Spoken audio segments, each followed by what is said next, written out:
السلام علیکم ورحمۃ اللہ وبرکاتہ۔ رمضان کا مہینہ عبادت اور نیکیوں کا مہینہ ہے۔ جب ہم نیکیوں کی بات کرتے ہیں تو ایک بہت بڑی نیکی جو ہم سے اکثر رہ جاتی ہے وہ ہے اپنے چاہنے والوں کی غلطیوں پر ان کو معاف کرنا۔ شاید ہم اس کو نیکی ہی نہیں سمجھتے۔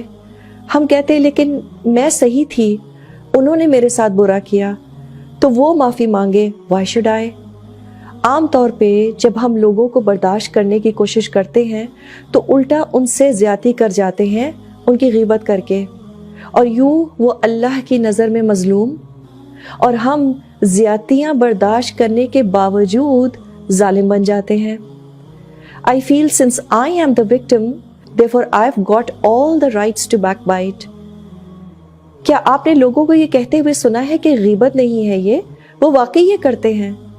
تو غیبت ہمیشہ سچ بات ہی تو ہوتی ہے۔ اگر وہ برائی اس شخص میں موجود نہ ہو وہ تو پھر تہمت ہو جاتی ہے، اور یہ ایک اور بڑا گناہ ہے۔ کچھ لوگ کہتے ہیں میں غیبت نہیں کر رہی، صرف فلاں کو بتا رہی ہوں تاکہ وہ کسی کے ساتھ ایسا برتاؤ نہ کرے۔ وہ شخص تو شاید کسی پر ظلم نہ کرے، لیکن آپ نے اس کی خیر خواہی کی کچھ زیادہ ہی بڑی قیمت دے دی، اپنی آخرت برباد کر لی۔ How wise is that? کچھ لوگ کہتے ہیں یہ غیبت تھوڑی ہے، میں تو مذاق کر رہی ہوں۔ تو دنیا میں اگر آپ کو the best stand up comedian کا ایوارڈ مل بھی گیا، is it really worth perhaps burning in hell forever? So how should I bring myself to forgive others? ہماری عام طور پر زیادہ ایکسپیکٹیشنز کن سے ہوتی ہیں؟ ان سے جو زیادہ سمجھ رکھتے ہیں یا وہ جو کم فہم ہوتے ہیں؟ مثال کے طور پہ کیا ہماری ایکسپیکٹیشنز بچوں سے زیادہ ہوتی ہیں یا ان سے جو سمجھدار اڈلٹس ہیں؟ Our expectations are more from a person who knows more, and if there is someone who is a little naive, we don't have high expectations from them۔ اللہ کے میزان عدل کا بھی یہی تقاضا ہے، جاننے والے اور نہ جاننے والے میں کچھ فرق کیا جائے گا۔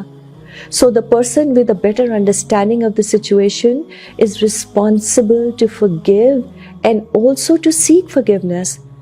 اور اسی کا نام صبر ہے، اور یہ برداشت سے بہت مختلف ہے۔ Tolerance is when you still have feelings in your heart and mind, but you're not complaining۔ When you say I can't have more patience for someone, in reality you don't have tolerance for that person۔ تو کس طرح کی معافی واقعی نیکی ہے؟ اس کو عربی میں کہتے ہیں عفو۔ This is to forgive with love, where you don't have any hard feelings in your heart۔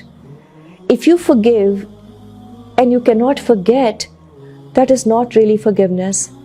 We have to permanently delete the incident from the hard disk of our hearts۔ How would you know that you have truly forgiven a person? You feel light-hearted after forgiving and also after seeking forgiveness۔ Sabr is when you have forwarded the case to the Supreme Court up there, and tolerance is when you're trying to handle the situation on your own۔ تو اصل نیکی برداشت نہیں بلکہ صبر ہے۔ کیسے پتہ چلتا ہے کہ میں نے صبر کیا یا برداشت؟ If there is still a chance of you complaining, then that's tolerance۔ But if you have decided to close the chapter and move on, that is true patience۔ کیونکہ ناخوشگوار حالات اللہ کی طرف سے ایک اپرچونٹی ہے کہ میں صبر کر کے اپنے لیے نیکی کما لوں۔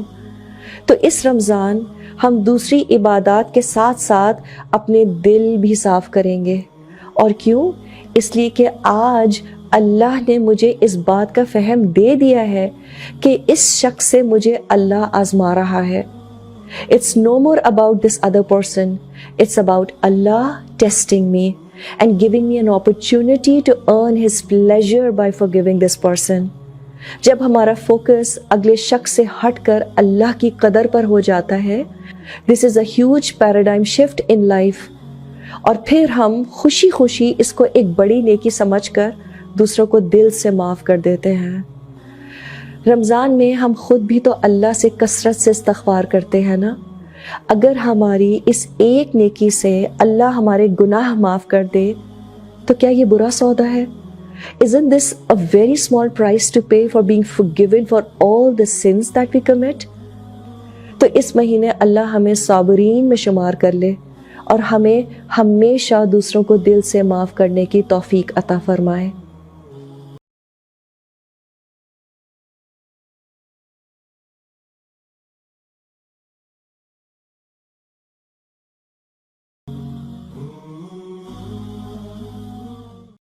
دین کی بات پھیلانا صدقہ جاریہ ہے۔ ثواب کی نیت سے ویڈیو کو شیئر ضرور کیجیے۔ جزاک اللہ۔